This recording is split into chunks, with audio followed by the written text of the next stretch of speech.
I used to be an avid reader, going through a book a day or more. I would even get in trouble for reading during class, hiding my book under my desk while my teacher was actively lecturing.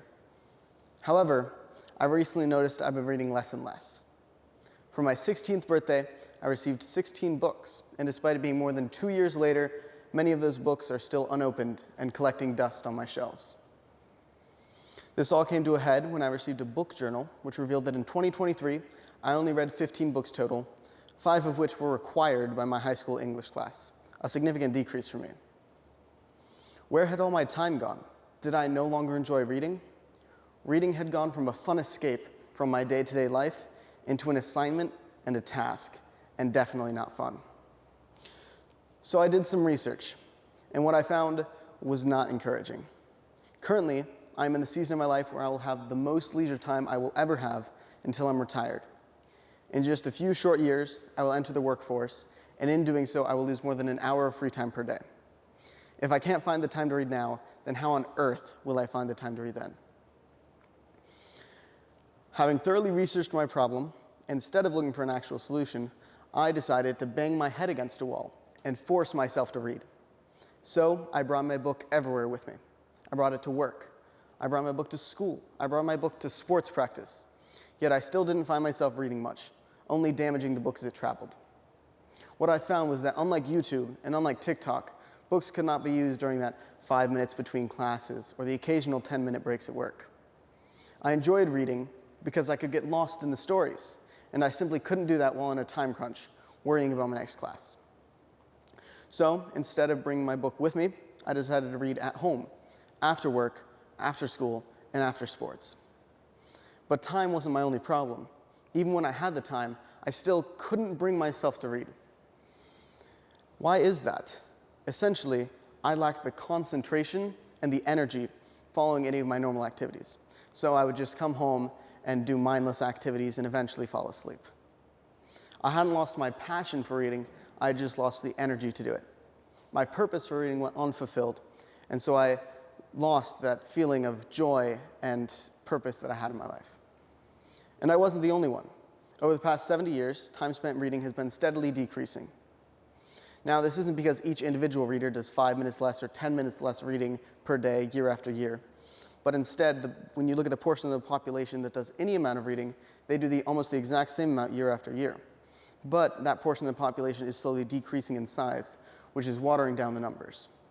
Essentially, it's the number of readers decreasing, not the time spent per reader. And I, unfortunately, became one of the many people who almost stopped reading entirely. Like many, I had lost my purpose, my energy, and my reason and my time for fun, and I couldn't seem to find it again. Americans, on average, have over 5 hours of leisure time per day.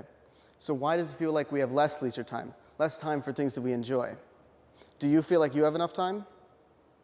According to a survey by Gallup Media, almost 50% of Americans feel like they don't have enough time to do what they want. Why is this?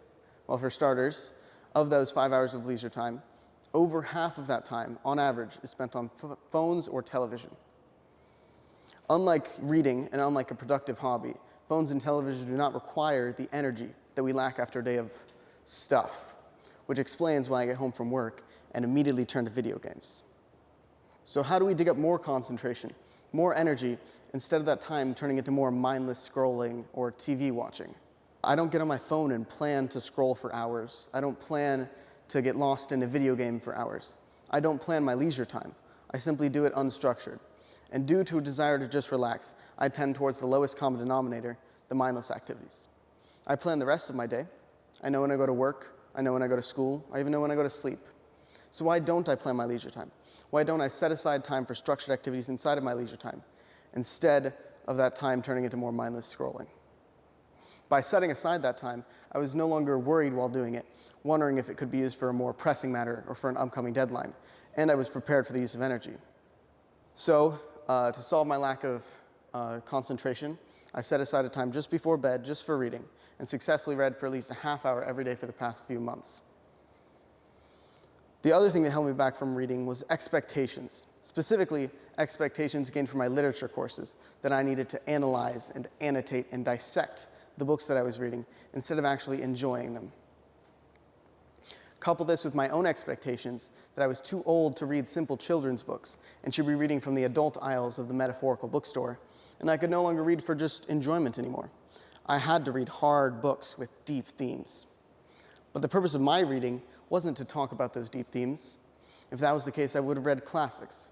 The purpose of my reading wasn't to learn something. If that was the case, I would have read nonfiction. The purpose of my reading wasn't to grow myself.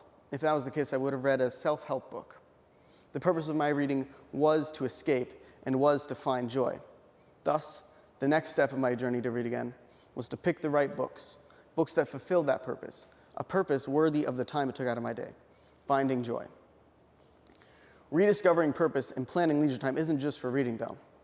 To start, continue, and most importantly, enjoy any hobby, accept that the value is solely in the joy it brings, as well as your unique purpose. Both entertainment and education could be much faster and more convenient than reading, but joy requires patience. I'm here to encourage you to learn a musical instrument, not to add another task to your day, not so that you join a band, but so that you have fun playing it and learning new things. I'm here to encourage you to bake, not so you enter a baking show, but so that you enjoy the process, the challenge, and the food. Find out what you want with that time, not what people expect of you. Figure out your purpose and tailor what you're doing so that you will continue to use your limited time to achieve that purpose. In 2023, I read 15 books in total. However, as of right now, in mid-March of 2024, I have already read 18 books total, representing a more than 500% increase in reading amount. By planning my leisure time and by tailoring what books I read, I successfully increased the time that I spent doing something that mattered to me, something that I found joy in, instead of that time turning into more mindless scrolling. On top of reading more, I restarted a hobby in painting, and maybe one day I'll pick up my dusty guitar and tune it again. I solved my problem and successfully found my joy and my purpose in reading again. However, I created a new source of worry, because now I might get caught with that book under my desk again while my teacher's talking. Thank you.